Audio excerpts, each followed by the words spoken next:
الصبح بدا من طلعته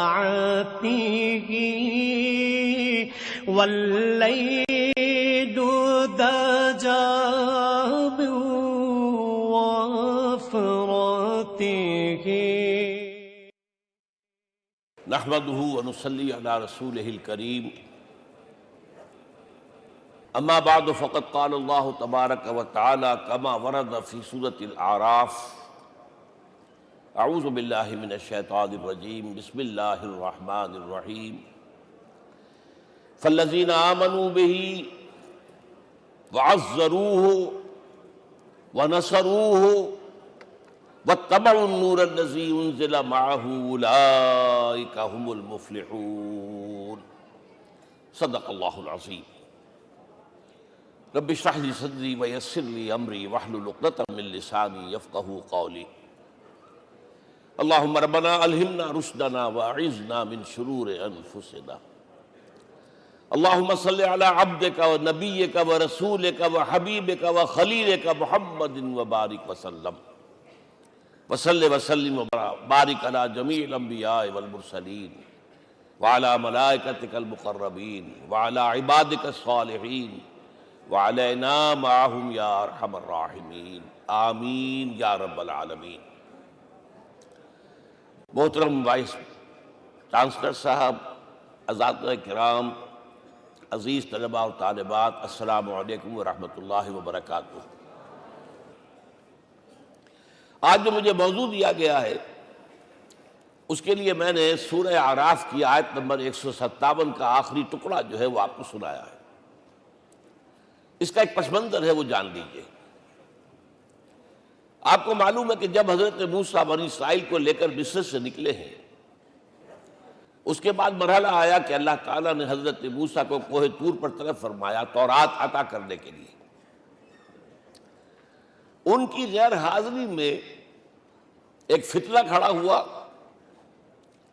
اور کچھ لوگوں نے ایک بچڑا بنا کر اس کی پرستش شروع کر دی بنی اسرائیل میں سے، سامری کا بنایا ہوا بچڑا۔ جب حضرت موسیٰ واپس آئے انہوں نے یہ دیکھا تو بہت غضبناک ہوئے، اور پھر اللہ تعالیٰ کے حکم سے فیصلہ ہوا کہ 12 قبیلوں میں سے جن لوگوں نے بھی یہ شرک کیا ہے ان کو انہی قبیلوں کے لوگ خود قتل کریں۔ کئی ہزار اسرائیلی قتل ہوئے۔ یہ بہت بڑا یوں سمجھیے کہ پرج ہوا ہے اس قوم کے اندر۔ اس کے بعد پھر مزید اللہ تعالیٰ کی خدمت میں استغفار کے لیے حضرت موسیٰ علیہ السلام اپنے 70 بڑے بڑے سردار جو تھے 12 قبیلوں کے، ان کو لے کر حاضر ہوئے۔ وہاں انہوں نے استغفار کیا اور ایک دعا کی، پروردگار وَاكْتُبْ لَنَا حَسَنَةً فِي الدُّنْيَا وَالْآخِرَةِ، ہمارے لیے نیکی کا اندراج کر دے، دنیا میں بھی آخرت میں بھی۔ جواب ملا اللہ تعالیٰ کی طرف سے، دیکھو عذاب تو میں جس کو چاہوں گا دوں گا، اور ویسے میری رحمت ہر شے کے ساتھ موجود ہے، ہر شے کا وجود میری رحمت سے ہے، لیکن ایک میری خاص رحمت ہے جو میں لکھ رکھوں گا ان لوگوں کے لیے جو میرے نبی امی آخری رسول ان پر ایمان لائیں گے صلی اللہ علیہ وسلم۔ وہ جب آئیں گے اور وہ نیکی کا حکم دیں گے، بدی سے روکیں گے، پاکیزہ چیزوں کو حلال قرار دیں گے، ناپاک چیزوں کو حرام قرار دیں گے، نوع انسانی کے اوپر جو بوجھ تھے جو اس وقت ہوں گے ان کو اتاریں گے۔ وہ جب آئیں گے تو جو لوگ فَالَّذِينَ آمَنُوا بِهِ نمبر 1، وَعَزَّرُوهُ نمبر 2، وَنَصَرُوهُ نمبر 3، وَاتَّبَعُوا النُّورَ الَّذِي أُنزِلَ مَعَهُ أُولَٰئِكَ هُمُ الْمُفْلِحُونَ۔ جو لوگ ان پر ایمان لائیں گے، ان کی تعظیم اور توقیر کریں گے، ان کی مدد کریں گے، اور جو نور ان کے ساتھ نازل کیا جائے گا یعنی قرآن، اس کی پیروی کریں گے، وہ ہوں گے جو فلاح پانے والے ہوں گے، میری خصوصی رحمت سے حصہ ان کو ملے گا۔ اب یہاں پہلے تو دعا کر لیجئے، اللہم ربنا اجعلنا منہم، اے اللہ ہم سب کو ان میں شامل فرما دے۔ جو تیرے نبی کے ساتھ تعلق کی ان 4 بنیادوں کی شرائط کو پورا کر سکے، تقاضوں کو پورا کر سکے۔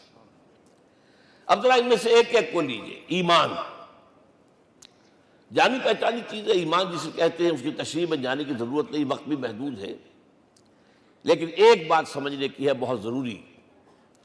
ایمان کے 2 لیول ہیں۔ ایک قانونی ایمان ہے جس کی بنا پر ہم ایک دوسرے کو مسلمان سمجھتے ہیں، اس کا تعلق اقرار باللسان کے ساتھ ہے، زبان سے کہنا اشہد ان لا الہ الا اللہ وحدہ لا شریک لہ واشہد ان سیدنا و مولانا محمدا عبدہ ورسولہ۔ کوئی ہندو تھا، سکھ تھا، پارسی تھا، عیسائی تھا، یہ کلمہ کہے اور اسلام میں آ گیا۔ لیکن یہ زبانی کلامی ایمان جو ہے یہ انسان کی سیرت و کردار پر اثر انداز نہیں ہو سکتا۔ یہی وجہ ہے آج ہم دیکھ رہے ہیں مسلمان ہی جھوٹ بھی بول رہا ہے، مسلمان ہی بے ایمانی بھی کر رہا ہے، مسلمان ہی خیانت بھی کر رہا ہے، مسلمانوں کے لیڈر بلینز کی خیانت کر رہے ہیں۔ یہ کون ہے؟ سب مسلمان ہیں۔ وہ اس کی وجہ کیا ہے کہ ہم صرف قانونی مسلمان ہیں اور ہمارا ایمان قانونی ایمان ہے۔ اس کے لیے اسلام کا لفظ قرآن میں آیا ہے سورہ حجرات میں، قالت الاعراب آمنا قل لم تؤمنوا ولکن قولوا اسلمنا۔ اے نبی، یہ بدو کہہ رہے ہیں ہم ایمان لے آئے، ان سے فرما دیجئے تم ہرگز ایمان نہیں لائے ہو، یوں کہو کہ ہم مسلمان ہو گئے ہیں۔ ولما يدخل الايمان في قلوبكم، ابھی تک ایمان تمہارے دلوں میں داخل نہیں ہوا۔ بہرحال اللہ کا شکر ہے اس نے ہمیں مسلمانوں میں پیدا کر دیا، ورنہ ہم میں سے کتنے ہوتے اگر کہیں اور پیدا ہو گئے ہوتے تو نعمت اسلام سے بھی ہم بہرہور ہو سکتے، کیا کہہ سکتے۔ اصل ایمان ہے جب وہ دل میں داخل ہو جائے، یقین بن جائے۔ اسی لیے بچپن میں یاد کیا ہوگا ایمان مجمل، آمنت باللہ کما ہوا باسمائہ وصفاتہ وقبلت جمیع احکامہ اقرار باللسان وتصدیق بالقلب۔ جب تصدیق بالقلب ہوگی تو اب اس کے تقاضے جو ہیں عملی پیدا ہوں گے۔ ان تقاضوں میں سے ایک میں 2 حدیثوں کے حوالے سے آپ کے سامنے رکھ رہا ہوں۔ پہلی حدیث حضرت عبداللہ بن عمرو بن العاص رضی اللہ تعالی عنہ سے مروی ہے، لا یؤمن احدکم حتی یکون ہواہ تبعا لما جئت بہ۔ دیکھو تم میں سے کوئی شخص مومن نہیں ہو سکتا جب تک کہ اس کی خواہش نفس تابع نہ ہو جائے اس شریعت کے، اس قانون کے، اس ہدایت کے جو میں لے کر آیا ہوں۔ اگر عملاً تابع نہیں ہوئے تو حقیقتاً مومن نہیں ہو۔ دل میں جھانکو، Do I really believe that Muhammad is the prophet of Allah? Do I really believe that Quran is the word of God? کبھی جھانکیے گا اندر، جواب ملے گا صحیح آپ کو۔ کیا کنوکشن ہے؟ کنوکشن ہو اور پھر حضور کی پیروی نہ ہو، حضور کے احکام کی پابندی نہ ہو، اللہ کے قوانین کی پابندی نہ ہو، کیسے ممکن ہے؟ حضور تو فرماتے ہیں صلی اللہ علیہ وسلم ایک ایسی بد اخلاقی اور کج خلقی پر صرف اسے کوئی گناہ کبیرہ بھی نہیں کہیں گے۔ فرمایا ایک مرتبہ واللہ لا یؤمن، واللہ لا یؤمن، واللہ لا یؤمن، خدا کی قسم فلاں شخص مومن نہیں ہے، خدا کی قسم فلاں شخص مومن نہیں ہے، خدا کی قسم فلاں شخص مومن نہیں۔ صحابہ کانپ گئے، کون بدبخت ہے جس کے بارے میں فرمایا جا رہا؟ پوچھا گیا من یا رسول اللہ؟ جواب سنیے اور اپنے غریب حالوں میں جھانکیے۔ وہ شخص الذی لا یامن جارہ بوائقہ، وہ شخص جس کی شرارتوں کی وجہ سے اس کا پڑوسی چین میں نہیں ہے، امن میں نہیں ہے، وہ مومن نہیں ہے، خدا کی قسم نہیں ہے، خدا کی قسم نہیں ہے۔ کیسے علیحدہ کر لیں گے اس ایمان کو اعمال سے اور ایمان کو اخلاق سے؟ آگے چلیے، وہ جو حدیث حضرت ابو ہریرہ سے، اور یہ متفق علیہ ہے، صرف بخاری کی نہیں ہے، بخاری جمع مسلم۔ لا یؤمن احدکم حتی اکون احب الیہ من والدہ وولدہ والناس اجمعین۔ تم میں سے کوئی شخص مومن نہیں ہو سکتا جب تک کہ میں اسے محبوب تر نہ ہو جاؤں، اپنے باپ سے بھی، اپنے بیٹے سے بھی، اور تمام انسانوں سے۔ جھانک لیجئے دل میں، صورتحال یہ ہے یا نہیں ہے؟ کیوں محبوب ہو جائیں؟ اس لیے کہ آپ کے ذریعے ہدایت ملی ہے، آپ کے ذریعے ہم اللہ سے جڑے ہیں، اور آپ کو معلوم ہے دنیا میں کوئی شاہ ہدایت نہیں، نعمت نہیں ہے جب تک کہ نعمت ہدایت نہ ہو۔ اگر صحت اچھی ہے، ہدایت نہیں ہے، تو بدماشیاں کریں گے، کیا کریں گے؟ آپ کو معلوم ہے صحت اچھی جو ہے کدھر جا کے کھپے گی اگر ہدایت نہیں ہے۔ اگر دولت ہے، ہدایت نہیں، کیا کریں؟ گلچھرے اڑائیں گے، عیاشیاں کریں گے، لوگوں پر اپنی دولت کا روب گانٹیں گے۔ اولاد ہے، ہدایت نہیں ہے، یہ اولاد سہان روح بھی بن جائے گی کہیں آپ کے لیے۔ کوئی شے نعمت نہیں ہے جب تک کہ نعمت ہدایت نہ ہو، اور ہدایت ہمیں ملی محمد الرسول اللہ صلی اللہ علیہ وسلم کے ذریعے۔ تو آپ سے بڑھ کر محبوب کون ہوگا؟ اس کے ضمن میں ایک بڑا پیارا واقعہ آتا ہے۔ حضرت عمر سے پوچھتے ہیں حضور ایک مرتبہ، عمر تمہیں مجھ سے کتنی محبت ہے؟ اندازہ کیجئے اس قدر اپنائیت کسی سے ہوتی ہے تب یہ سوال ہوتا ہے، عمر تمہیں مجھ سے کتنی محبت ہے؟ عرض کیا حضور مجھے آپ دنیا کے ہر انسان سے زیادہ محبوب ہیں۔ فرمایا اور اپنی جان سے؟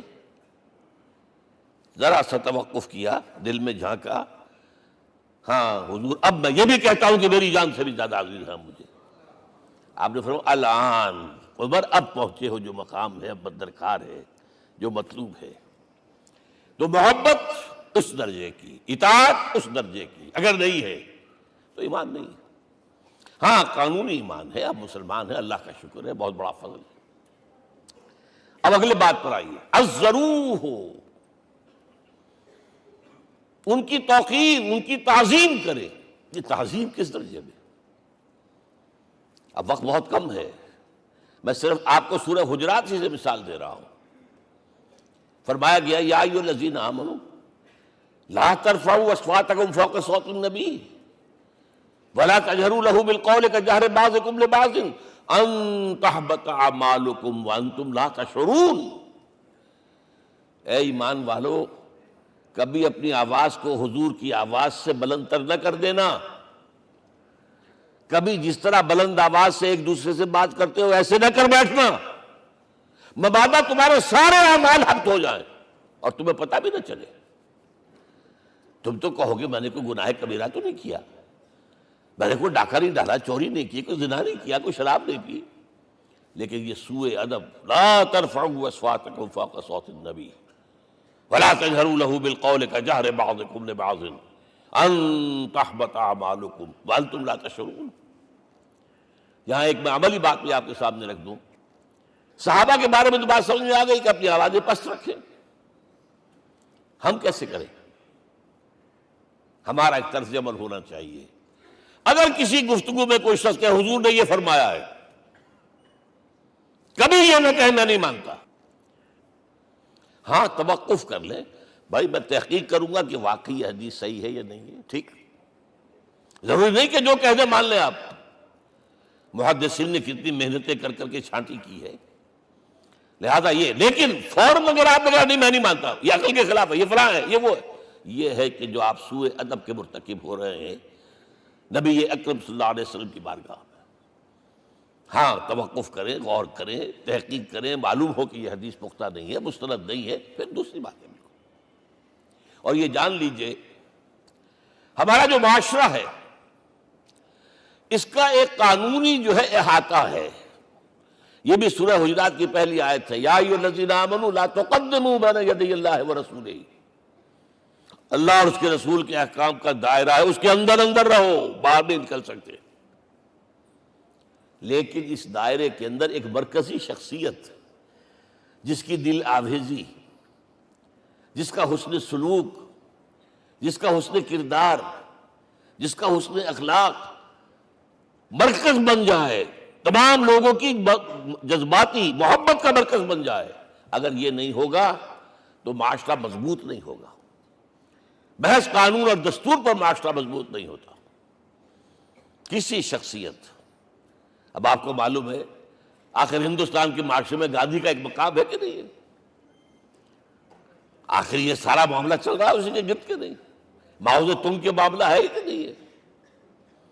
یہ سارا معاملہ دنیا میں عام لوگ کہہ دیتے، ریشنلسٹ لوگ، کہ ان چیزوں کی کیا ضرورت ہے، بھائی قانون دیکھنا چاہیے، دستور دیکھنا چاہیے، حکم دیکھنا نہیں بھائی، جذباتی وابستگی کہ ایک ہستی تو ایسی ہو کہ جس کے کچھ کہنے پر فوراً زبانیں بند ہو جائیں، اور اس کا نقشہ میں سعودی عرب میں دیکھتا ہوں، اگر وہاں کے دو بدو لڑ رہے ہوں صف اور ایک دوسرے کو کھانے کو دوڑ رہے ہوں، کوئی شخص کہتے صلی علی النبی، فوراً خاموش، معلوم ہوتا ہے آگ کے اوپر کسی نے پانی ڈال دیا، خاموش، صلی علی النبی، صرف یہ کہنے سے۔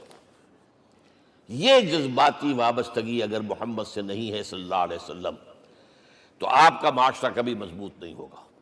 یہ مرکزی شخصیت، یہ مرکز ہے، اسی لیے ان کے احترام کا یہ درجہ ہے، کیونکہ اس سے کیا ہوگا، تمہارا شیرازہ بکھر جائے گا۔ اگر ان کے ساتھ جذباتی محبت نہیں ہوگی تمہارا شیرازہ بکھر جائے گا۔ یہ آیا معاملہ۔ اب میں آپ کو بتانا چاہتا ہوں تہذیب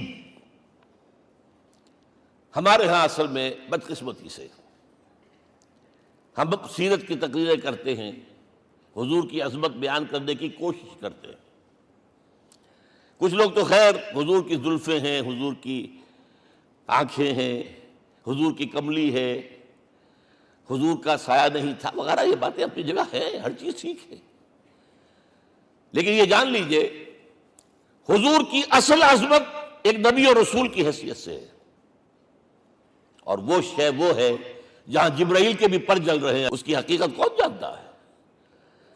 میں ایک مثال دے رہا ہوں آپ کو کہ حضور 100 میں وصال رکھا کرتے تھے، آج روزہ رکھا، شام کو افطار نہیں کیا، وہ رات کو چل رہا ہے روزہ، اگلے روز پھر وہ کنٹینیو کر رہا ہے شام تک، 2 دن کا 100 میں وصال، 3 دن کا بھی رکھتے تھے۔ صحابہ نے اجازت چاہی، حضور ہمیں بھی اجازت دے دیں، نہیں، آج کے حضور آپ تو رکھتے ہیں، ہمیں منع کرتے ہیں۔ اب سنیے، ایکم مثلی، تمہیں سے کون ہے مجھ جیسا؟ ابھی تو عند ربی، میں تو اپنے رب کے پاس رات گزارتا ہوں، ہوا یطعمنی ویسقین، وہ مجھے کھلاتا اور پلاتا ہے۔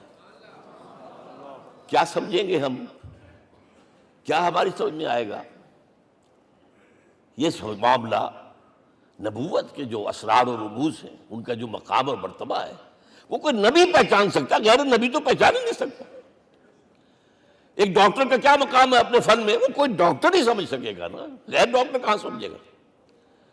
اور حقیقت میں وہی سمجھے گا جو اس سے بھی اوپر کا ڈاکٹر ہے، نیچے والا تو نہیں سمجھ سکتا۔ جو کمتر ہے وہ تو صرف اوپر دیکھے گا، اللہ اللہ خیر صلی اللہ، جو اوپر ہے اور ظاہر ہے محمد سے اوپر کوئی نہیں صلی اللہ علیہ وسلم۔ یہی وجہ ہے، دیکھیے شیخ سعدی کو کیا کہنا پڑا، یا صاحب الجمال و یا سید البشر من وجهك المرير لقد نور القمر لا يمكن الثناء كما كان حقه بعد از خدا بزرگ توئی قصہ مختصر۔ اے محمد صلی اللہ علیہ وسلم، آپ کی ثنا جیسے کہ حق ہے ہو ہی نہیں سکتی۔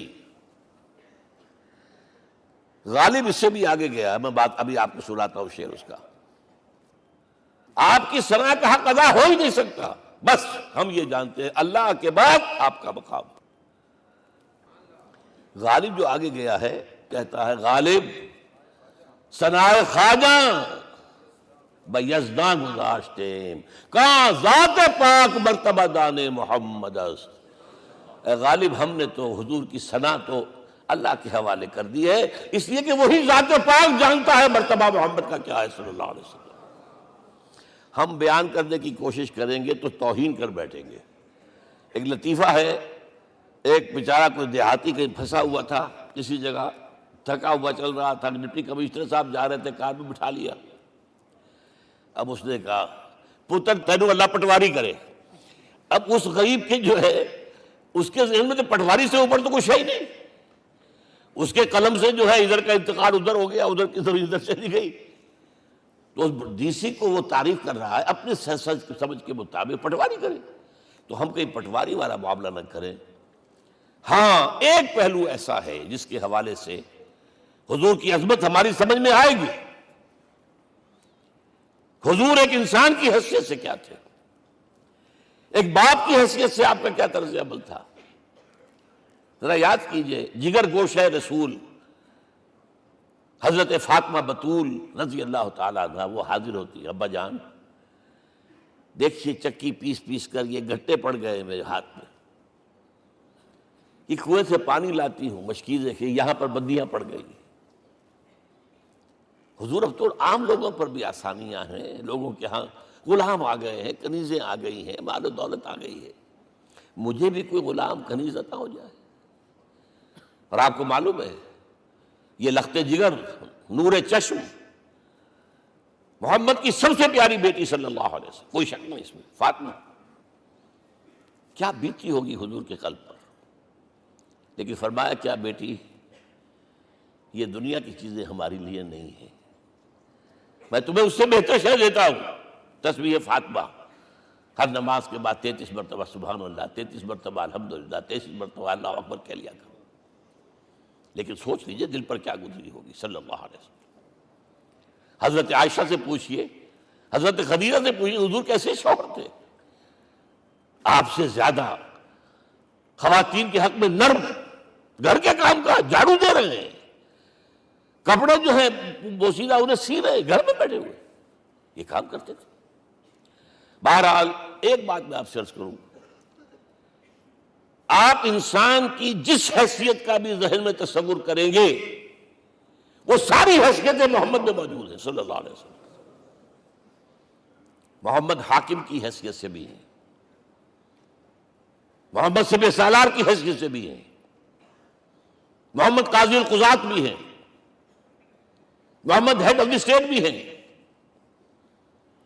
محمد بیویوں والے بھی ہیں، اولاد والے بھی ہیں، محمد 5 وقتہ امام بھی ہیں، جمعہ کے خطیب بھی ہیں، مدرس قرآن بھی ہیں، مربی بھی ہیں، مزکی بھی ہیں، اور ہر میدان میں بلند ترین مقام۔ کوئی ایسی جامع شخصیت ملے گی؟ ہمارے ہاں تو حال یہ ہے کہ جو خطیب صاحب ہوتے ہیں وہ 5 وقتہ نماز کیسے پڑھا سکتے ہیں؟ ان کا تو اونچا مقام ہے، 5 وقتہ نماز کے لیے تو علیحدہ چاہیے امام آپ کو، اور وہاں بھی ایک امام سینئر ہوگا وہ عشاء مغرب اور فجر پڑھائے گا، ایک جونیئر ہوگا بیچارہ وہ جو خاموش نماز ہے وہ پڑھائے گا۔ 5 وقتہ نماز پڑھا رہے ہیں محمد صلی اللہ علیہ وسلم، اور خطیب بھی وہی ہے، مربی بھی وہی ہے، مزکی بھی وہی ہے۔ ہمارے ہاں جو لوگ تزکیہ نفس کے میدان میں ہیں وہ پھر جماعت کبھی نہیں کراتے، کبھی نہیں دیکھا ہوگا آپ نے کسی صاحب کو کراتے ہوئے۔ یہ جامعیت جو ہے، جامعیت کبریٰ، میں صرف ایک بات کہا کرتا ہوں، ایک اعتبار سے حضور کا اسوہ نامکمل ہے۔ آپ مجھے سوء ادب کا مرتکب نہ قرار دے دیں، اسوہ کیا ہے؟ عورت کے لیے اس کی اپنی نسوانی زندگی کے لیے اسوہ آپ میں نہیں ہے، آخر نصف انسانیت ہے، اسے بھی اسوہ چاہیے۔ یہ ہے جس کی وجہ سے حضور نے شادیاں کی ہیں زیادہ۔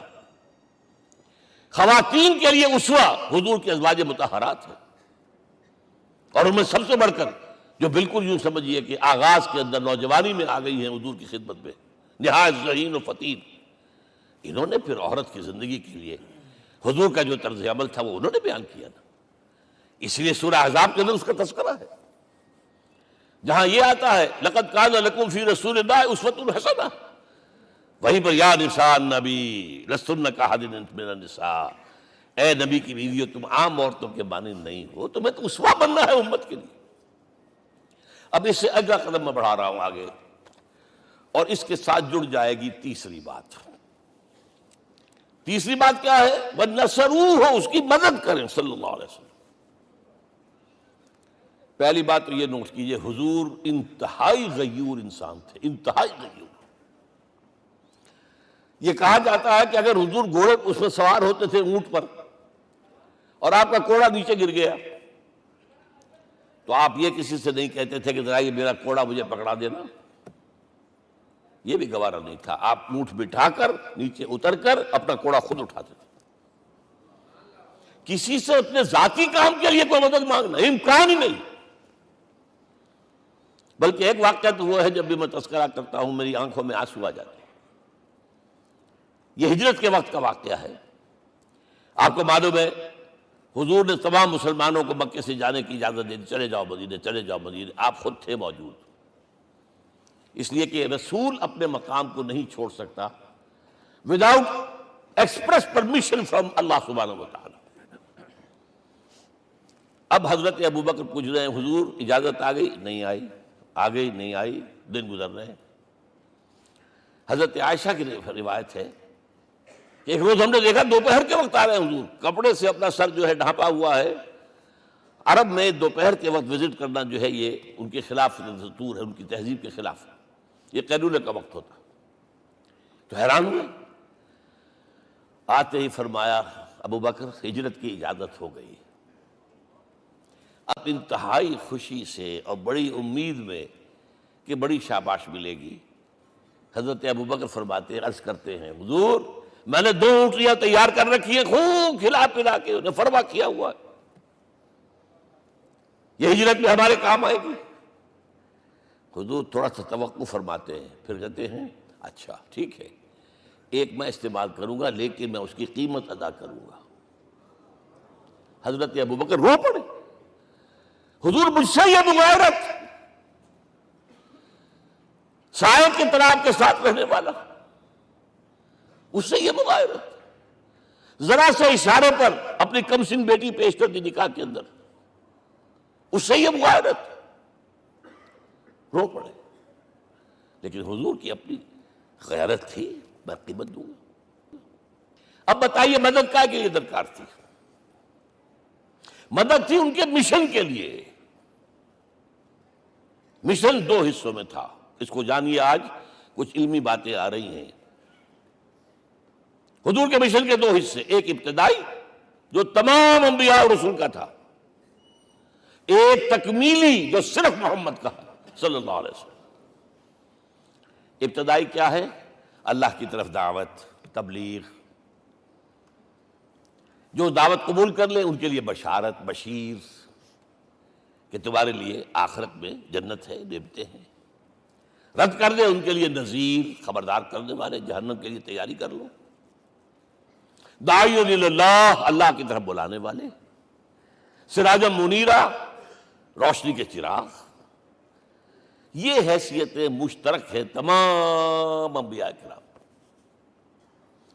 تمام انبیاء بشیر بھی تھے، نذیر بھی تھے، داعی بھی تھے، سراج منیر بھی تھے. اگرچہ ان تمام حیثیتوں میں بھی حضور کا سب سے اونچا مقام علیحدہ نمایاں ہے، لیکن حیثیتیں بنیادی طور پر مشترک.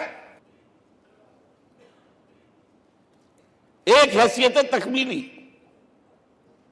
اور وہ کیا ہے؟ اے نبی جو دین آپ کو دیا گیا ہے، صرف تبلیغ نہیں، صرف تعلیم نہیں،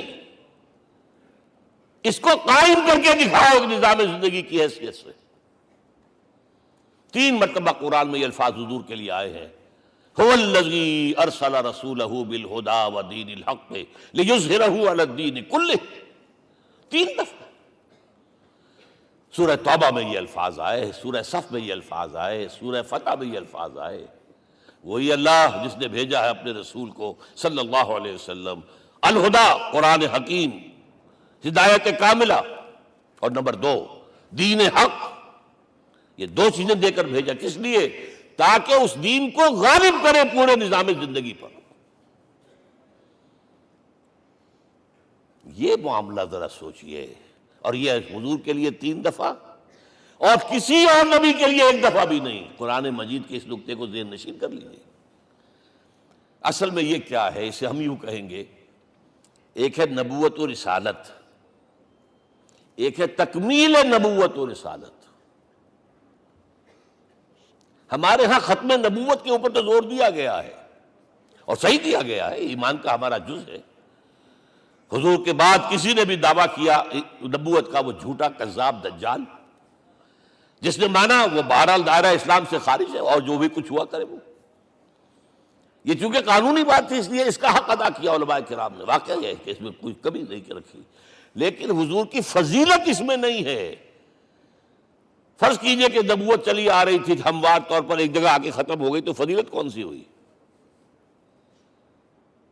نہیں، نبوت و رسالت تدریجاً ترقی کرتے ہوئے اپنے نقطۂ عروج کو پہنچ کر ختم ہوئی. یہ ہے فضیلت. اب آپ سوچئے، الہدا دیا گیا حضور کو، تو کیا تورات میں ہدایت نہیں تھی؟ سورہ اعراف کی آیت ہے، سورہ مائدہ کی، انا انزلنا التوراۃ فیہا ھدی ونور. ہم نے نازل کی تھی تورات، اس میں ہدایت بھی تھی، نور بھی تھا، ہم مانتے ہیں اللہ کی کتاب تھی۔ وہی فرمایا ہے انجیل فیہ ھدی و نور، اس میں ہدایت بھی تھی، نور بھی تھا۔ پھر یہ الہدیٰ قرآن آیا، یہ کیا ہے؟ ہدایت نے درجہ بدرجہ ترقی کرتے ہوئے قرآن میں آ کر کامل ہو گئی، ہدایت کامل۔ وجہ کیا ہے؟ انسان کا شعور بھی تو درجہ بدرجہ بڑھا ہے۔ ایک وقت تھا ہمارا بچپن تھا، فکر کے اعتبار سے، سوچ کے اعتبار سے، علم کے اعتبار سے، ہمارے آباء و اجداد کبھی جو رہتے تھے گھروں کے اندر یا کبھی آئے ہیں تو کیا تھا ان کے پاس؟ اب اس وقت جو ہے کسی کو آپ پرائمری کے بچے کو پی ایچ ڈی ڈاکٹر رکھ دیجئے ٹیوٹر، تو کیا پڑھائے گا تو وہی جو پرائمری کا بچہ سمجھ سکے۔ لہذا وہ جو کہا گیا تھا آدم کو اس زمین کی خلافت دیتے، فَإِمَّا يَأْتِيَنَّكُم مِّنِّي هُدًى فَمَن تَبِعَ هُدَايَ فَلَا خَوْفٌ عَلَيْهِمْ وَلَا هُمْ يَحْزَنُونَ۔ یہ ہدایت رفتہ رفتہ آئے گی آئے گی آئے گی آئے گی۔ اور یہ بات جان لیجئے، پروفیسر ڈاکٹر محمد شریف نے جو کتاب لکھی ہے فلسفے کی تاریخ پر، اس میں بتایا ہے کہ 1200 برس انسانی تاریخ کے بہت ہی پروڈکٹیو ہے فلسفیانہ فکر کے لیے۔ From 600 BC to 600 AD 1200 years سارے فلسفے اسی میں پیدا ہوئے۔ سقراط، مختار، افلاطون اور یہ سب نکل گئے، اور کنفیوشس بھی آ گیا، تاؤ بھی آ گیا، اور بدھ بھی آ گیا، جین بھی آ گیا، سب آ گئے، سب آ گئے۔ گویا کہ انسان جب کچھ سوچ سکتا تھا، جتنا سوچ سکتا تھا سوچ چکا۔ اور یہ بھی سنا دوں، حضرت عیسیٰ نے کہا تھا اپنے حواریوں سے، ڈپارٹنگ جو میسج تھا، مجھے ابھی تم سے اور بھی بہت باتیں کرنی تھی لیکن تم ان کا تحمل نہیں کر سکو گے، جب وہ فارقلیت آئے گا صلی اللہ علیہ وسلم تو تمہیں سب کچھ بتائے گا۔ لہذا جب انسان بلوغت کو پہنچا ہے فلسفیانہ فکر کے اعتبار سے، تب، اور یہ بھی نوٹ کر لیجئے، بہت اہم بات کہہ رہا ہوں، چند مہینے غار حرا کی تنہائیوں میں اللہ تعالیٰ نے حضور کو وہ سارا ذہنی سفر طے کرایا ہے۔ کیا کرتے تھے حضور جا کر غار حرا میں؟ کبھی سوچا آپ نے؟ اگر آپ یہودیوں میں پیدا ہوئے ہوتے تو یہودی طرز پر آپ عبادت کرتے، اگر کہیں عیسائیوں میں پیدا ہوتے تو عیسائیوں کی طرف پر آپ تو نہیں تھے، آپ تو پیدا وہ مشرکین میں شرک کرنے کا امکان ہی نہیں آپ کے لیے، تو کیا کرتے تھے؟ حدیث کے الفاظ یہ یتحنث فی، وہاں جا کر عبادت کرتے تھے۔ اب شارحین حدیث نے بہت عمدہ لکھا ہے، کانا صفت تعبدہ فی غار حرا التفکر والاعتبار، غار حرا میں آپ کی عبادت فکر، غور و فکر، تفکر و اعتبار، جس کی میں تعبیر یہ کر رہا ہوں، جس کو کہا کبھی اکبر الہ آبادی نے، خدا کے کام دیکھو بعد کیا ہے اور کیا پہلے، نظر آتا ہے مجھ کو بدر سے غار حرا پہلے۔ تم غار حرا کو نہیں جانتے، مصطفیٰ اندر حرا خلوت گزید، قوم آئین و حکومت آفرید۔ The most productive part of the period life of Muhammad is that which he passed in غار حرا۔ فکر کی ساری جو ہیں بلندیاں طے کی، تب آیا ہے اقرأ باسم ربک، اب اللہ کا الہدیٰ شروع ہوا ہے۔ اچھا، اسی طرح نمبر 2، دین حق مکمل ہوا ہے۔ ورنہ جب ہم کبھی غاروں میں رہتے تھے کسی میونسپلٹی کا بھی سوال نہیں، نظام کسے کہیں گے؟ پھر یہ ہے کہ قبائلی نظام آیا، چلیے ایک شیخ ہے اس کا کہنا ماننا ہے سب کو، کچھ نظام تو بن گیا نا۔ اور نظام جہاں آئے گا جکڑ بندی ہو جائے گی، اب تم فلاں قبیلے کے شخص ہو، اس کا قبیلے کا سردار یہ، تمہیں حکم ماننا پڑے گا، اس قبیلے کی روایت یہ ہے، تمہیں پیروی کرنی پڑے گی، you have to do it whether you like it اور ناٹ۔ پھر آپ کی سٹی اسٹیٹس وجود میں آئی، پھر امپائرز وجود میں آ گئے، 400-500 برس سے رومن امپائر، 400-500 برس سے ایرانین امپائر عرب کے اوپر ایسے تھی جیسے افغان کے سر کے اوپر بہت بڑا جو ہے پگڑ رکھا ہوتا ہے۔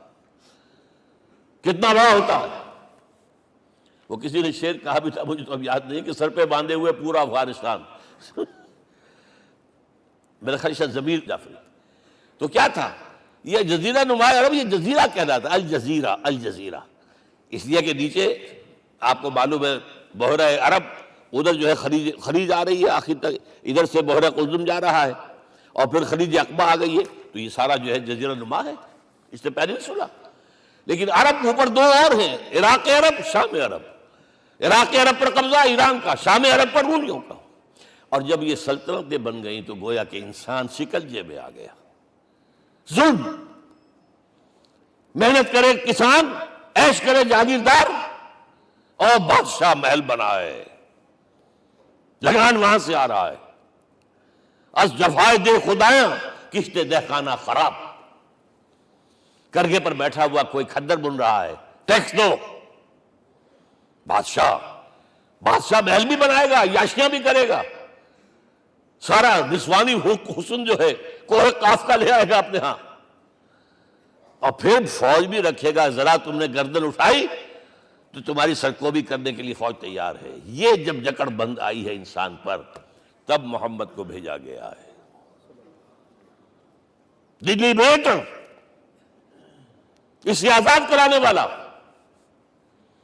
دین حق دیا گیا۔ یہ دین حق قرآن مجید میں اسی لیے کہا گیا، یہ میں کہہ رہا ہوں تکمیل رسالت النبوت۔ الیوم اکملت لکم دینکم واتممت علیکم نعمتی ورضیت لکم الاسلام دینا۔ آج میں نے تمہارے لیے تمہارے دین کو کامل کر دیا ہے، یہ مکمل نظام زندگی ہم نے دیا ہے، پہلے تھا ہی نہیں۔ لہذا کسی اور نبی سے یہ نہیں کہا گیا کہ اس کو غالب کرو، میں نے آپ کو بتا دیا کہیں نہیں ہے۔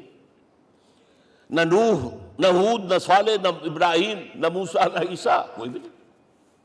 اور حضور سے کہا گیا یہ دین اب غالب کرو۔ اگر صرف تم کتاب میں لکھ کر دے جاؤ اور اس کے مثال پیش نہ کر سکو، دنیا کہے گی بہت اچھی شاعری ہے۔ آج بھی آپ کو معلوم ہے دی ریپبلک کتاب زندہ ہے، لیکن آج تک ایک دن کے لیے بھی وہ نظام کہیں قائم ہوا ہے؟ ہم یہی کہیں گے کہ ٹھیک ہے، یہ جو ہے ایک خواب ہے، اللہ اللہ سر، اس کے سوا کیا یوٹوپیا ہے؟ اس نظام کو قائم کر کے دکھاؤ۔ اب آپ اس کو اینالائز کر لیجئے، اچھی طرح سمجھ لیجئے۔ It was the revolutionary role which was assigned to محمد صلی اللہ علیہ وسلم۔ نظام کو بدلنا، اسی کا نام تو انقلاب ہے۔ انقلاب کسے کہتے ہیں؟ دنیا میں دو نظام ایک جگہ نہیں ہو سکتے، مذہب 100 بھی ہو سکتے ایک جگہ۔ مذہب لمیٹڈ ہے، آپ کی ذاتی زندگی، آپ کے کچھ عقائد ہیں، کچھ عبادات ہیں، کچھ رسومات ہیں، کچھ سوشل رائٹس ہیں، یہ ہے بس۔ تو یہ تو 100 بھی دے کین کو ایگزسٹ۔ امریکہ میں کتنے ہیں؟ مسلمان گئے مسجدیں بنا لی ہیں، ہندو گئے مندر بنا لیے ہیں، سکھ گئے ہیں ان کے گردوارے بنے ہوئے ہیں، سلوتے یعنی یہودیوں کے عیسائیوں سے تو بے شمار ہے ہی ہے، لیکن ہے ہمہ مذہب۔ لیکن دین تو دو نہیں ہو سکتے، یا ڈیموکریسی ہوگی یا بادشاہت ہوگی، ایک تو دو تو نہیں ہو سکتے۔ یا کیپٹلزم ہوگا یا سوشلزم ہوگا، دو تو نہیں ہو سکتے۔ یا تھیوکریسی ہوگی یا ڈیموکریسی ہوگی، دو نہیں ہو سکتے۔ اور یہ بھی آپ کو معلوم ہے دنیا میں کہیں ویکیوم نہیں ہے، نظام کے اعتبار سے کبھی نہیں رہا ہے، ہر ایک نظام موجود ہے۔ آپ کوئی دوسرا نظام لانا چاہتے ہیں، پہلے اس کو جڑ سے اکھیڑنا پڑے گا۔ گفت رومی ہر بنائے کوہنا کا آباداں کنند، تو نہ دانی اولاں تعمیر راں ویراں کنند۔ رومی نے کہا ہے کہ دیکھو، اگر کوئی نئی تعمیر تمہیں کرنی ہو تو تم جانتے نہیں ہو پہلے پرانی تعمیر کو گرانا پڑتا ہے، پہلے آپ نظام جڑ سے کھینچ کر پھینکیں گے باہر، تب نظام لائیں گے نا۔ اور یہ ظاہر بات ہے جو نظام بھی ہے اس کے ساتھ ویسٹڈ انٹرسٹ ہے، اس کے ساتھ پریولیج کلاسز ہیں، دے وانٹ اسٹیٹس کو، وہ کوئی تبدیلی نہیں ماننے کو تیار، کیونکہ اسی نظام کی شاخوں پر تو ان کے گھونسلے بنے ہوئے، وہیں سے تو مفادات ان کے وابستہ ہیں۔ لہذا نظام جو ہے بدلنے کے لیے جانیں دینی پڑتی ہیں، خون بہانا پڑتا ہے، جان جوکھوں کا کام کرنا پڑتا ہے، اس کے بغیر نظام نہیں بدلتا۔ اور محمد کا رول صلی اللہ علیہ وسلم، یہ ہے وہ عظمت محمد کی جو انسان نے پہچانی ہے۔ میں 3 گواہیاں آپ کے سامنے پیش کر رہا ہوں، 1 from the east, 2 from the west, 3 کئی ملوے ہے۔ یہی لاہور 1920، یہاں ایک بریڈلا ہال ہوتا تھا، اس بریڈلا ہال میں ایم این رائے کی ایک تقریر۔ And who was M. N. Roy? Personal friend of Lenin, member of the Communist International, He knew what revolution is. اور اس نے ہسٹوریکل رول آف اسلام تقریر کی لاہور کے اندر 1920 میں، اور اس نے کہا تاریخ انسانی کا عظیم ترین انقلاب وہ تھا جو محمد نے برپا کیا صلی اللہ علیہ وسلم۔ میں تو اس کی ذہانت کی داد دیے بغیر نہیں رہا۔ اس نے کہا بعض مورخین یہ جو فتوحات کی ہیں صحابہ کرام نے، ان کو سمجھ بیٹھتے ہیں جیسے اٹیلا نے فتوحات کی ہیں یا چنگیز خان نے کی ہیں یا کسی اور، کہاں وہ کہاں یہ، وہاں صرف تباہی آتی تھی، اور محمد صلی اللہ علیہ وسلم کے پیروکاروں نے جب دنیا فتح کی ہے، نئی تہذیب دی ہے، نیا تمدن دیا ہے، نیا نظام دیا ہے، روشنی دی ہے، علوم کو تازہ کیا ہے، علوم ایجاد کیے ہیں، یہ ہے وہ انقلاب جو محمد نے برپا کیا صلی اللہ علیہ وسلم۔ یہ کتاب آج بھی ہندوستان میں چھپتی ہے، بمبئی میں، دی ہسٹوریکل رول آف اسلام، اور میں سمجھتا ہوں کہ ہندو ہے، کمیونسٹ ہے، اور گواہی دے رہا ہے۔ دوسرا، یہ تو چونکہ بڑی ریسنٹ پاسٹ کی بات ہے، ڈاکٹر مائیکل ہارٹ ایک کتاب لکھتا ہے دی 100، اور اس کا سب ٹائٹل کیا ہے؟ A selection and gradation of the 100 most influential personalities of the human race, human history۔ پوری انسانی نسل میں سے ان لوگوں کو چن لو جنہوں نے اس کی تاریخ کے دھارے کے رخ کو موڑا ہو۔ ادھر جا رہا تھا ادھر کر دیا، ادھر جا رہا تھا ادھر کر دیا۔ جن لوگوں نے بھی تاریخ کا دھارا موڑا، پہلے سلیکٹ کر لو، سلیکشن۔ 100 آدمی کا نام آ گئے، اب گریڈیشن، ان میں سب سے زیادہ کس نے کیا، اور ٹاپ پر لایا محمد کو صلی اللہ علیہ وسلم۔ یہ کتاب تو اویلیبل ہے، پڑھیے۔ اور چونکہ عیسائی ہیں اور حضرت عیسیٰ کو نمبر 3 پر لے گیا، غور کیجئے، نمبر 2 پر لایا نیوٹن کو، بابائے طبیعیات، اور پھر کہتا ہے naturally I O an explanation. میں عیسائی ہوتے ہوئے I'm placing Muhammad at top. How? This is because, یہ لفظ یاد کیجئے، this is because he is the only person supremely successful in both the religious and secular fields۔ ذہانت، وہ زندگی جو آج تقسیم کر دی گئی ہے، یہ مذہبی زندگی ہے، یہ سیکولر ہے، یہ ریاست ہے، قانون ہے، یہ ہے، وہ اس کو علیحدہ رکھو بھائی، مذہب کو علیحدہ رکھو۔ وہ کہتے ہیں کہ یا تو مجھے ملتا ہے کہ وہ آدمی جو ادھر اونچا ہے تو دوسری طرف نیچا ہے، کچھ بھی نہیں، ادھر اونچا ہے تو ادھر کچھ نہیں۔ روحانیت میں، دین میں، اخلاق میں عیسیٰ سے اوپر کون جائے گا؟ لیکن حکومت میں، ریاست میں کوئی پدہ بھی نہیں رکھا، زیرو۔ مذہب کتنا بڑا پیدا کر لیا گوتم بدھ نے، لیکن ریاست، حکومت زیرو۔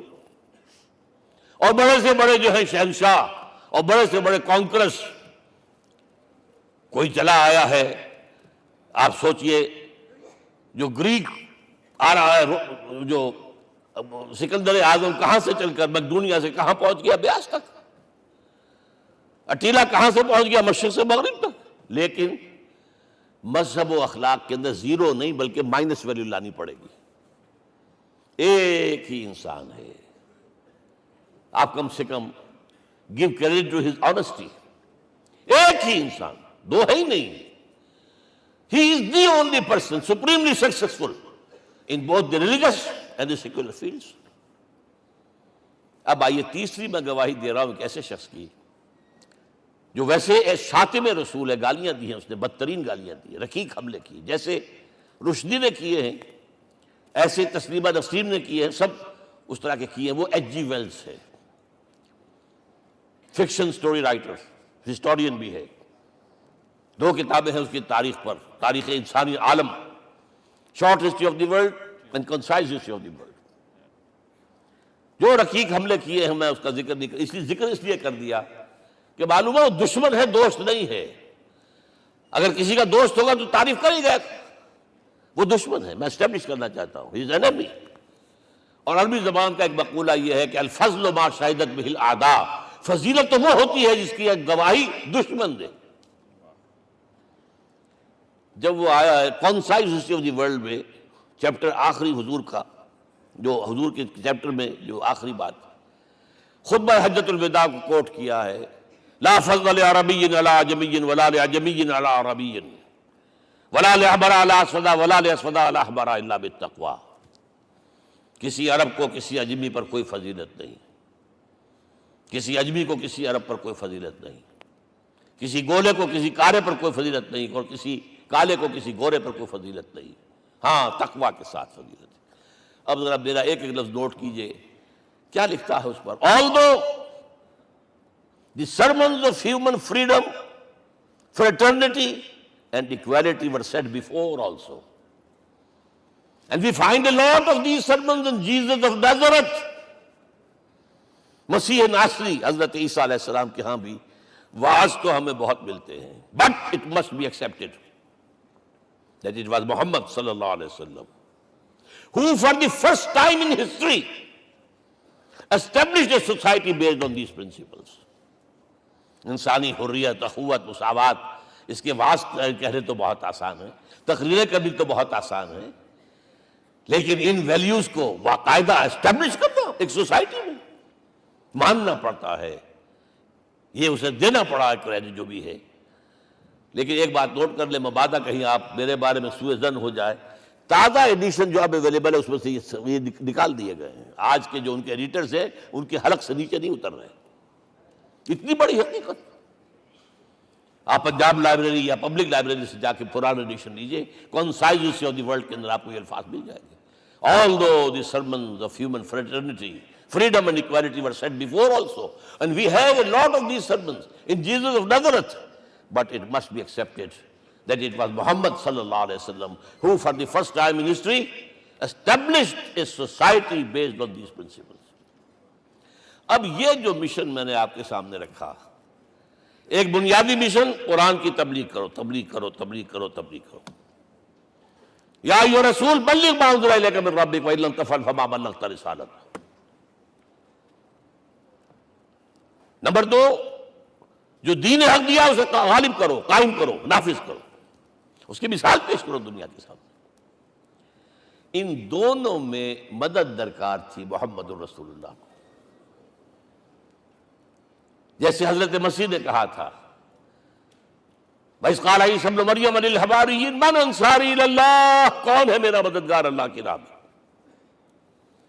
جیسے کہ اللہ فرماتے سورہ حدید میں، بڑی پیاری آیت ہے، بڑی ریولوشنری آیت ہے، بلکہ میں لفظ استعمال، بڑی ننگی انقلابی آیت ہے قرآن مجید کی۔ اتنا صاف اللہ تعالیٰ ہی سچ بول سکتا ہے، کوئی اور تو ضرور کہیں نہ کہیں اس کے اوپر کوئی کپڑا ڈال کے بات کرے گا۔ آیت نمبر 25 آف سورۃ الحدید، لقد ارسلنا رسلنا بالبینات، ہم نے اپنے رسولوں کو بھیجا واضح نشانیوں کے ساتھ، معجزات کے ساتھ۔ وانزلنا معهم الکتاب والمیزان، ان کے ساتھ کتاب اتاری، شریعت اتاری، میزان اتاری، نظام اتارا۔ لِیَقُومَ النَّاسُ بِالْقِسْطِ، تاکہ لوگ عدل پر قائم ہوں۔ اس لیے کتاب کیوں بھیجی، رسول کیوں بھیجے، نبی کیوں بھیجے، وحی کیوں بھیجی؟ تاکہ لوگ عدل پر قائم ہوں۔ یہ اس سے بڑی آیت کوئی ہوگی؟ عدل اجتماعی، سوشل جسٹس۔ اب اگلا ٹکڑا پڑھیے، وَأَنزَلْنَا الْحَدِيدَ، ہم نے لوہا بھی اتارا ہے، فِيهِ بَأْسٌ شَدِيدٌ، اس سے اسلحہ بنتا ہے، جنگی قوت ہے۔ وَلِيَعْلَمَ اللَّهُ مَن يَنصُرُهُ وَرُسُلَهُ بِالْغَيْبِ، اور اللہ دیکھ لینا چاہتا ہے کون ہے اس کے وفادار بندے جو لوہے کی طاقت کو ہاتھ میں لے کر اللہ اور اس کے رسول کی مدد کرتے ہیں۔ دین اللہ کا، اسے قائم کرنا اللہ کی مدد ہے، اسے قائم کرنا محمد کا فرض ہے، اس کے جد و جہد کرنا محمد کی مدد ہے صلی اللہ علیہ وسلم۔ یہ تھی نصرت، اور یہ نصرت آپ کو معلوم ہے حضور کی زندگی میں صحابہ نے کرام نے کی ہے کہ نہیں کی؟ جو شخص ایمان لایا فوراً داعی بن گیا، فوراً۔ ابو بکر ایمان لائے، اور 6 جو ہیں عشرہ مبشرہ میں سے چوٹی کے صحابہ، وہ ان کی دعوت پر ایمان لائے۔ سعد ابن ابی وقاص، طلحہ، زبیر، عثمان، سعید ابن زید، یہ سب کون ہیں؟ حضرت ابو بکر کی دعوت پر نوجوان ہیں۔ مصعب بن عمیر کو گھر سے نکال دیا چچا نے، اور برہنہ کر کے نکالا ہے کم وقت نے، اس لیے کہ باپ مر گیا تھا، بہت دولت چھوڑ گیا تھا۔ ماں نے بڑے ناز و نام میں پالا تھا، کہتے 200 درہم کا جوڑا اس کا بن کر آتا تھا شام سے، جیسے کبھی ہم کہتے تھے کہ پنڈت نہرو کے کپڑے جو ہے پیرس سے سل کر آتے ہیں، اور جہاں سے گزر جاتا تھا مصحف اتنا اس نے لگایا ہوتا تھا عطر کے پوری گلی جو ہے وہ خوشبو سے جو ہے بھر جاتی تھی۔ چچا نے بلایا، تم جو یہ گلچھرے کر رہے ہو اپنے باپ کی دولت پر نہ، اور تم اسے کہتے ہو کافر، نکل جاؤ گھر سے۔ وہ چلنے لگے، he was a ten ager, چلنے لگے۔ وہ سمجھا تھا کہ میرے یہ کہنے سے اس کے تو اس کو تارے نظر آ جائیں گے، یہ فوراً جو ہے توبہ کرے گا، پلٹ آئے گا۔ چلنے لگے تو اسے اور غصہ آیا، یہ کپڑے بھی اسی باپ کے ہیں، اتارو۔ وہی اتارے کپڑے، مادرزاد برہنہ ہو کر ماں کے پاس گئے ہیں۔ ماں نے آنکھوں پر ہاتھ رکھا، مصعب کیا ہوا ہے؟ فرمایا امی میں موحد ہو گیا ہوں، یہ ہے توحید۔ اور اب جا کر حضور کے دامن میں بیت ارقم میں اب ہمہ وقت کارکن ہے، قرآن اتر رہا ہے، پڑھ رہے ہیں، سمجھ رہے ہیں، قرآن اتر رہا ہے، یاد کر رہے ہیں، یاد کر رہے ہیں۔ اور اس کے بعد جب کہا تھا مدینے والوں نے بیعت عقبہ اولیٰ پر کہ حضور ہمارے سے آپ کی ملاقات تو سال کے بعد ہی ہوگی، درمیان میں تو آپ کو معلوم ہے خونریزی ہے، کوئی قافلہ بچ کے نہیں آ سکتا، تو اب آپ ہمیں کوئی اپنا شاگرد دیجئے۔ مصعب بن عمیر کو حضور نے کہا جاؤ ان کے ساتھ۔ وہاں ان کا نام پڑ گیا المقری، پڑھانے والا، قرآن پڑھانے والا۔ 75 آدمی اگلے سال لے کر آ گیا ہے، اور اسی سے بیعت عقبہ ثانیہ ہوئی ہے، اور ہجرت کا راستہ کھل گیا۔ اور اس کو ایک دفعہ حضور نے دیکھا، مسجد کے دروازے کے سامنے سے گزر رہا تھا مصعب، پھٹا ہوا کمبل تھا جس میں لپیٹا ہوا تھا۔ حضور کی آنکھوں میں آنسو آ گئے۔ غزوہ احد میں شہید ہوا کس طرح؟ علم بردار تھا، ایک ہاتھ پر وار پڑا ہے، کٹ کے گر گیا، ایک ہاتھ سے تھاما، دوسرے پر بھی گر گیا، دونوں جو بچے ہوئے حصے تھے اس سے تھاما۔ پھر جب ختم ہو گئے، اس کے بعد جو ہے جب دفن کر رہے تھے تو حضور کے سامنے پرابلم لایا گیا۔ مصعب کے جسم پر تو کوئی کپڑا ہی نہیں تھا سوائے ایک چادر کے، ایک دھوتی، اللہ اللہ خیر اللہ۔ اور شہید کا کفن ہوتا ہے اس کا اپنا لباس۔ حضور وہ اتنا چھوٹی ہے وہ چادر کہ پاؤں ڈھانپتے ہیں تو سر کھل جاتا ہے، سر ڈھانپتے ہیں تو پاؤں کھل جاتے ہیں۔ فرمایا سر کو ڈھانپ دو کپڑے سے اور پیروں پر گھاس ڈال دو۔ That was the last dress which Mus'ab got۔ تو یہ لوگ جو تھے محمد رسول اللہ والذین معہ، یہ ساتھی حضور کے، جنہوں نے حضور کے مشن میں آپ کا ساتھ دیا۔ اور ایک خاص مرحلے کا تو میں آپ کے سامنے ذکر ہی کر دوں، اس لیے کہ دین کی اقامت، دین کا غلبہ، اس میں تو جہاد اور قتال آئے گا لا محالہ۔ Nobody is going to allow you to change the system۔ اگر سسٹم بدلتا ہے تو اس کے ساتھ جو مفادات بدلتے ہیں وہ ختم ہو جاتے ہیں، جو پریولیجز ہیں وہ ختم ہو جاتے ہیں۔ لہذا جب غزوہ بدر کا مرحلہ آیا ہے، حضور نے مجلس شورا منعقد کی، اور آپ نے جو وحی سے آپ کو بتا دیا گیا تھا، دیکھو ایک قافلہ آ رہا ہے شمال سے، مال غنیمت سے لدا پھدا ہے، اور 50 صرف اس کے ساتھ محافظ ہیں۔ ایک لشکر آ رہا ہے جنوب سے، ریل کانٹے سے لیس، اور اللہ نے وعدہ کیا ہے کہ ایک پر ضرور تمہیں فتح دے گا، بتاؤ کدھر چلے۔ یہ اصل میں کسی بھی سپہ سالار کے لیے وقت ہوتا ہے کہ اپنے ساتھیوں کے مورال کا اندازہ کرے۔ کچھ ہوں گے ہم جیسے کمزور بھی، انہوں نے کہا کہ حضور پہلے قافلے کی طرف چلے، آسانی سے فتح بھی ہو جائے گی اور ہتھیار مل جائیں گے ہمیں، ہمارے پاس تو ہتھیار بھی نہیں ہے، گنتی کے لوگوں کے پاس تلواریں بھی نہیں سب کے پاس، تو 50 آدمیوں کے ہتھیار تو ملیں گے، پھر لشکر سے نپٹ لیں۔ اب حضور کہہ رہے ہیں اشیرونی اشیرونی اشیرونی۔ حضرت مقداد بن اسود کھڑے ہوتے، حضور ہمیں موسیٰ کے ساتھی نہ سمجھیے جنہوں نے کہہ دیا فَاذْهَبْ أَنْتَ وَرَبُّكَ فَقَاتِلَا إِنَّا هَاهُنَا قَاعِدُونَ۔ ہم موسیٰ کے ساتھی نہیں ہیں، ہم آپ کے جانثار ہیں، آپ جو آپ کی نیت ہے آپ بسم اللہ کیجیے، ہم آپ کو کیا پتہ ہمارے ذریعے آپ کو اللہ تعالیٰ آنکھوں کی ٹھنڈک عطا فرمائے۔ حضور پھر فرمائے مجھے مشورہ دو، مجھے مشورہ دو۔ تب خیال آیا سعد ابن عبادہ رضی اللہ تعالیٰ عنہ کو، جو رئیس انصار تھے، ہو نہ ہو یہ ہماری طرف روئے سخن ہے، کیونکہ بیعت عقبہ ثانیہ جس کے نتیجے میں ہجرت ہوئی ہے اس میں طے یہ ہوا تھا کہ اگر یہ مکے والے مدینے پر حملہ آور ہوں گے آپ کو ختم کرنے کے لیے، ہم آپ کی حفاظت ایسے ہی کریں گے جیسے اپنے بیوی بچوں کی۔ اور ابھی مدینے پر حملہ ہوا نہیں ہے، حضور پری ایمپٹ کر رہے ہیں، باہر نکل کر مقابلہ کرنا چاہ رہے ہیں۔ تو گویا کہ انصار کور نہیں ہوتے اس کے اندر، اس لیے بار بار اشیرونی، مجھے مشورہ دو۔ اب سعد بن عبادہ کھڑے ہوتے ہیں، کانک تعنینا یا رسول اللہ صلی اللہ علیہ وسلم، اے اللہ کے رسول شاید آپ کا روح سخن ہماری جانب ہے، فإنا آمنا بک وصدقناک، ہم آپ پر ایمان لا چکے ہیں، ہم نے آپ کی تصدیق کی، اب ہمارے پاس چوائس کون سا ہے؟ اگر آپ آگے چلیں ہم پیچھے چلیں گے، اگر برق الغماد تک پہنچیں گے ہم اپنی اونٹنیوں کو دبلا کر دیں گے، یمن کا آخری شہر جو ہے برق الغماد، اور اگر آپ ساحل سمندر پر کھڑے ہو کر اپنی سواری سمندر میں ڈالیں گے ہم بھی ڈال دیں۔ بہرحال یہ مراحل ہیں کہ جن سے گزر کر حضور نے اللہ کے دین کو غالب کیا اور قائم کیا، اور اس ہر سطح پر، ہر مرحلے پر صحابہ کرام نے آپ کا ساتھ دیا، جہاں آپ کا پسینہ گرا وہاں انہوں نے اپنی خون کی ندیاں بہا دی۔ محمد رسول اللہ والذین معہ اشداء علی الکفار رحماء بینہم، یہ ہے در حقیقت عظمت محمد صلی اللہ علیہ وسلم۔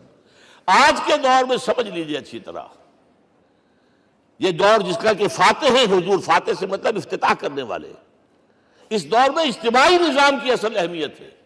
اجتماعی نظام غلط ہے، ایکسپلائٹیٹو ہے، تقسیم دولت کا نظام غلط ہے۔ کیا ہوگا؟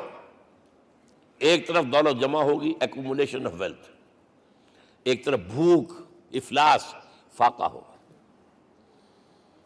شاہ ولی اللہ دہلوی کہتے ہیں کہ جس معاشرے میں تقسیم دولت کا نظام غلط ہو جائے، یہ دو دھاری تلوار ہے، دو دھاری، دونوں طرف کاٹتی ہے۔ ایک طرف دولت جمع ہوگی تو عیاشیاں ہوں گی، بدماشیاں ہوں گی، گلچرے ہوں گے، وہ بھی خراب، معاشرے کے لیے خراب، اور ایک طرف فقر ہوگا اور بھوک ہوگی اور فاقہ ہوگا، یہ بھی خراب۔ اس لیے کہ حضور فرماتے ہیں کاد الفقر ان یکون کفرا، فقر تو انسان کو کفر کی حد تک پہنچا دیتا ہے، لہذا فق کو کل نظام کو توڑنا ہوگا۔ یہ الفاظ شاہ ولی اللہ دہلوی رحمۃ اللہ علیہ کے، جو 12ویں صدی ہجری کے مجدد ہیں۔ اس نظام کو بدلنا، اب آپ سوچئے حضور صلی اللہ علیہ وسلم نے جب اپنے اس مشن کی تکمیل کر لی، تو میں اب دو باتیں آپ کو بتا رہا ہوں۔ چونکہ حضور کی بعثت صرف عرب کے لیے نہیں تھی، صرف عربوں کے لیے نہیں تھی، صرف ملک عرب کے لیے نہیں تھی۔ اگر یہ ہوتا تو آپ کا کام مکمل ہو گیا تھا، پورے عرب میں اللہ کی حکومت قائم ہو گئی، ایک ایک شخص تک قرآن پہنچ گیا۔ لیکن 5 جگہ قرآن میں آیا ہے وَمَا أَرْسَلْنَاكَ إِلَّا كَافَّةً لِلنَّاسِ بَشِيرًا وَنَذِيرًا، ہم نے نہیں بھیجا آپ کو مگر تمام انسانوں کے لیے بشیر اور نذیر بنا کر۔ لہذا کام مکمل نہیں ہوا۔ اقبال کہتا ہے وقت فرصت ہے کہاں، کام ابھی باقی ہے، نور توحید کا اتمام ابھی باقی ہے۔ یہ بھی تکمیل رسالت کا مظہر ہے کہ حضور سے پہلے کوئی رسول پوری نوع انسانی کے لیے نہیں بھیجا گیا، آپ پہلے رسول ہیں اللہ کے اور آخری جو پوری نوع انسانی کے لیے بھیجے گئے۔ حضرت عیسیٰ نے بھی یہی کہا تھا اپنے حواریین سے، تو سینٹ پال نے اسے تبلیغی مذہب بنایا ہے۔ انجیل میں اب بھی الفاظ موجود ہیں کہ I have been sent in search of the lost sheep of the house of Israel، میں تو اسرائیل کے گھرانے کی کھوئی ہوئی بھیڑوں کی تلاش میں بھیجا گیا ہوں، صرف بنی اسرائیل کے لیے۔ قرآن بھی کہتا ہے رسولا الی بنی اسرائیل، واحد رسول ہیں جو پوری دنیا کے لیے بھیجے گئے۔ اچھا کہہ دینا تو آسان ہو گیا، اس کا مطلب کیا ہے؟ جب تک پوری دنیا پر اللہ کا دین غالب نہ ہو، محمد کا مقصد بعثت ہنوز شرمندہ تکمیل ہے، اور یہ ہوگا، اس کی خبر دی ہے۔ یہ ایک تحفہ میں لے کر آیا آپ کے لیے، 8 صفحے ہیں، لیکن یہ سمجھیے کہ یہ سونے کے حروف سے شر لکھے ہوئے ہیں، وہ احادیث، وہ آیات جن میں حضور نے خبر دی ہے کہ پوری دنیا پر اللہ کا دین غالب ہوگا۔ ہو نہیں سکتا کہ دنیا ختم ہو جائے اور محمد کا مقصد بعثت ابھی مکمل نہ ہو، ناممکن۔ جن آیات کو پڑھیے، ان میں پھر احادیث پڑھیے۔ میں صرف 2 حدیثیں آپ کو سنا دوں۔ ایک میں حضور نے اپنے زمانے سے لے کر قیامت تک کے 5 ادوار گنائے ہیں، آپ پڑھ لیجیے گا، ٹیکسٹ ہے یہ، اور خدا کے لیے اس کی قدر کیجیے گا، یہ آیات ہیں، احادیث پھینک نہ دیجیے خدا کے لیے کہیں۔ اور اس کے اندر جو ہے اس وقت کے جو مایوسی کے اندھیارے ہمارے اوپر چھائے ہوئے ہیں، اس کا علاج ہے کہ نہیں، اور بھی دور فلک ہیں ابھی آنے والے، ناز اتنا نہ کریں ہم کو ستانے والے۔ بہرحال حضور نے جب اپنا مشن عرب کی حد تک مکمل کر لیا تو اب ایک بات نوٹ کیجئے، خطبہ حجۃ الوداع 1.25 کا مجمع، حضور نے اپنے اس خطبے میں اپنی تعلیمات کے جو اہم نکات تھے انہیں اور دہرایا 3 مرتبہ ایک بات کی ہے۔ لاؤڈ سپیکر تو تھا نہیں، پہلے آپ ادھر رخ کرتے تھے، آپ کہتے تھے کچھ، ادھر لوگ آدمی آگے کھڑا ہوا اس کو آگے پہنچاتا اور آگے پہنچاتا تھا، پھر آپ سامنے رخ کر کے کہتے تھے، پھر بائیں طرف رخ کر کے 3 مرتبہ، ایک لفظ 3 مرتبہ۔ آخر میں ایک سوال کیا ہے، الا هل بلغت، دیکھو لوگوں میں نے پہنچا دیا یا نہیں؟ کیونکہ قرآن میں تحدید آئی تھی، اے نبی، یا ایھا النبی بلغ ما انزل الیک من ربک وان لم تفعل فما بلغت رسالتہ، اے نبی جو کچھ تم پر نازل کیا گیا اللہ کی طرف سے پہنچا دو، اور اگر نہیں کیا تو رسالت کا حق ادا نہیں ہوگا۔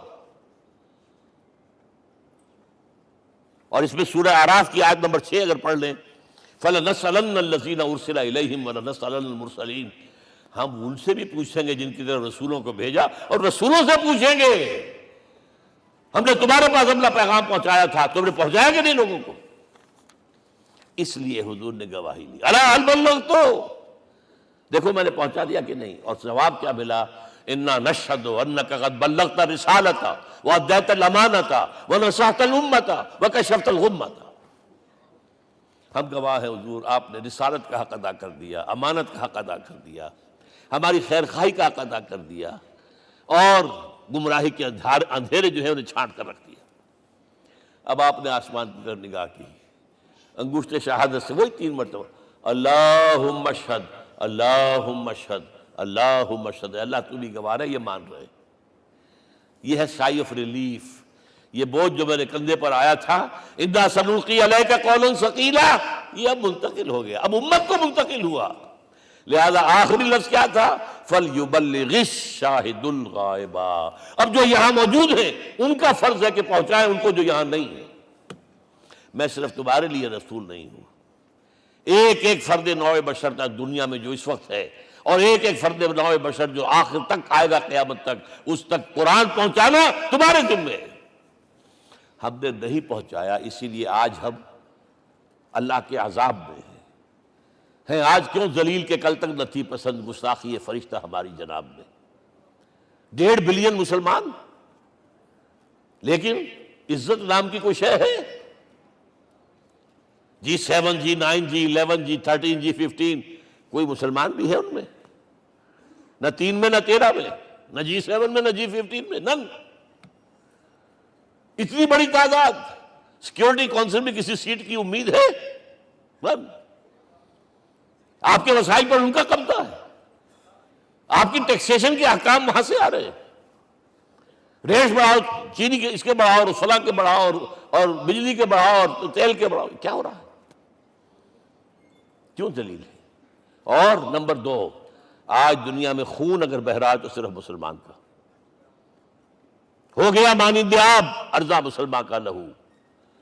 60 سال سے کشمیر اور فلسطین، پھر درمیان میں صومالیہ، چچنیا، کوسوو، یہ سب بوسنیا، پھر آپ کو معلوم ہے فلپائنس، پھر جو کچھ ہوا افغانستان میں، اور جو کچھ ہوا اب ہو رہا ہے، جو کچھ ہوا عراق میں۔ یہ کیوں ہے؟ We are criminals number 1، we have not done our duty۔ ہم نے قرآن کو اپنا امام نہیں بنایا، دوسروں کے سامنے کیا پیش کریں گے؟ ہمارا اپنا سارا نظام سود کے اوپر مبنی ہے۔ بہرحال پہلا فرض یہ ہے، اب اس کو پہنچاؤ، اور یہاں تک فرمایا بلغوا عنی ولو آیۃ، پہنچاؤ میری جانب سے چاہے ایک ہی آیت، preach on my behalf۔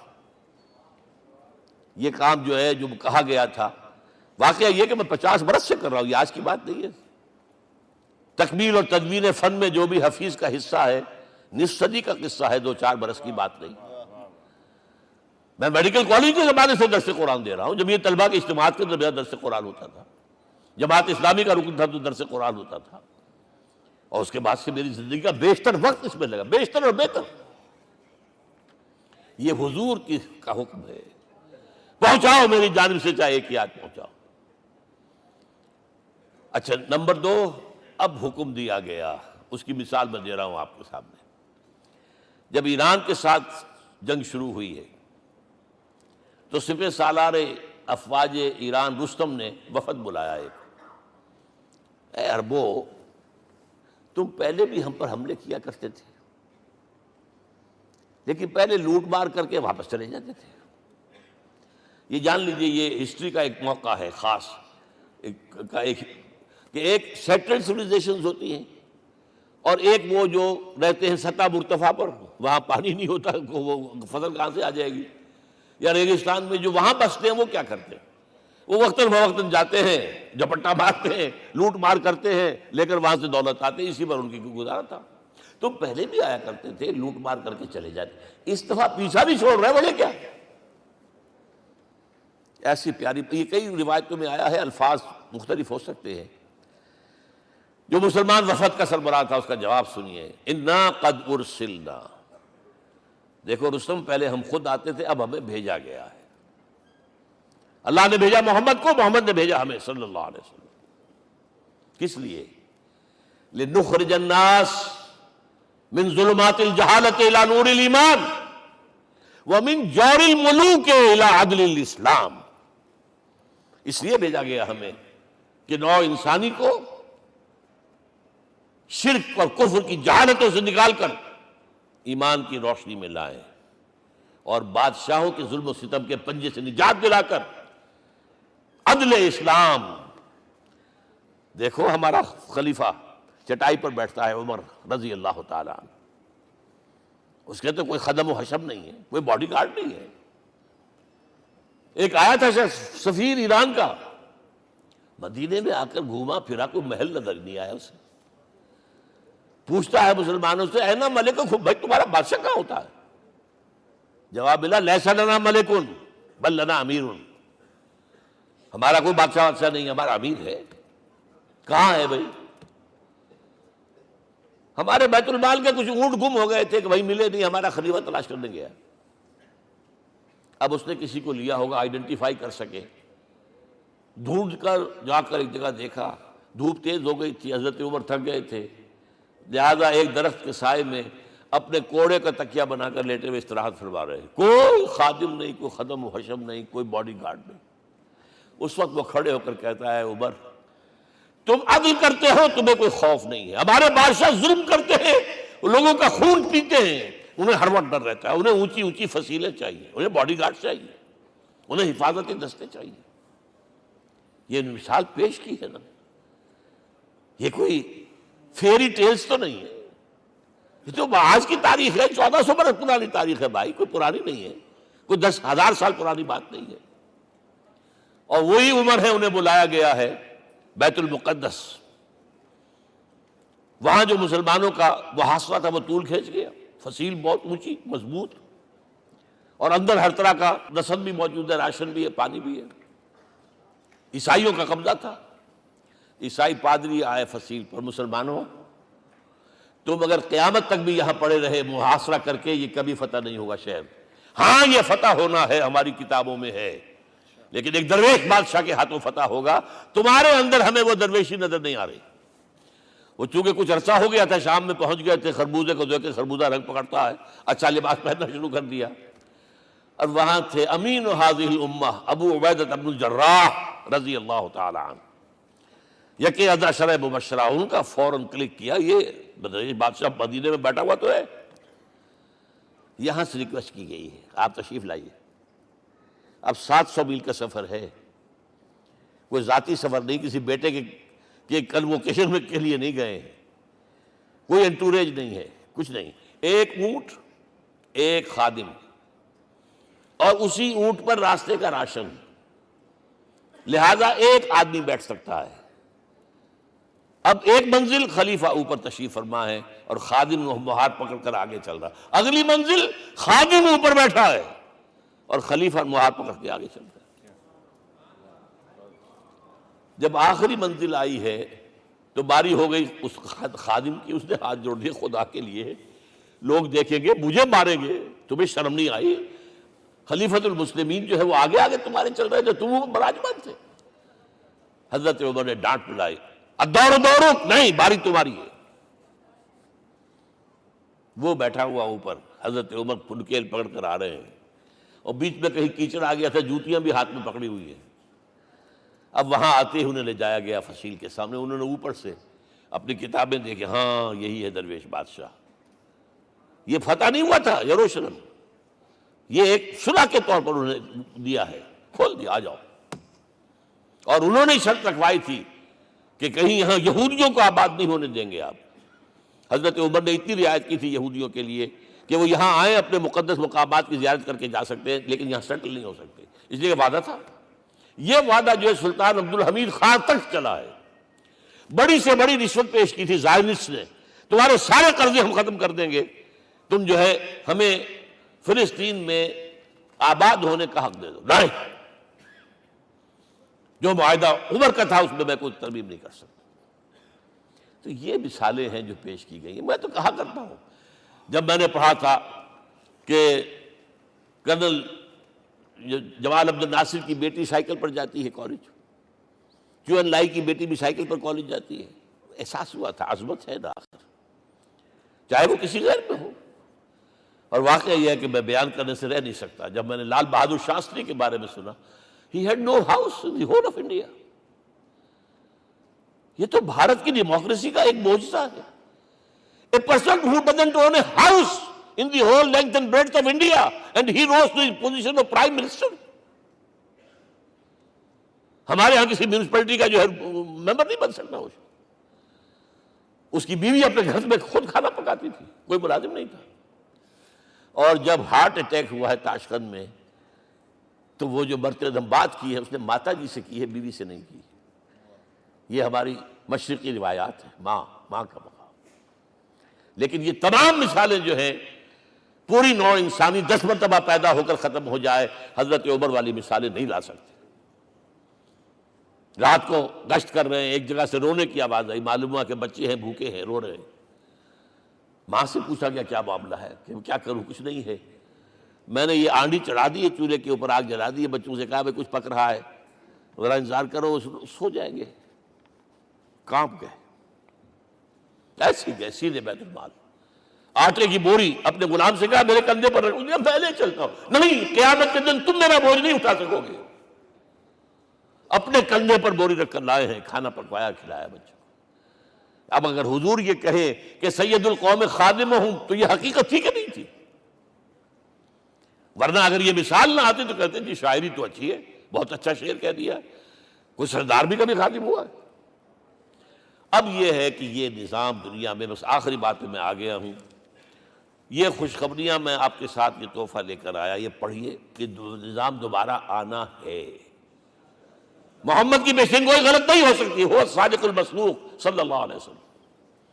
اگرچہ ابھی ہمیں اور سزائیں ملنی ہیں، اور سخت سے سختر سزائیں آنی ہیں۔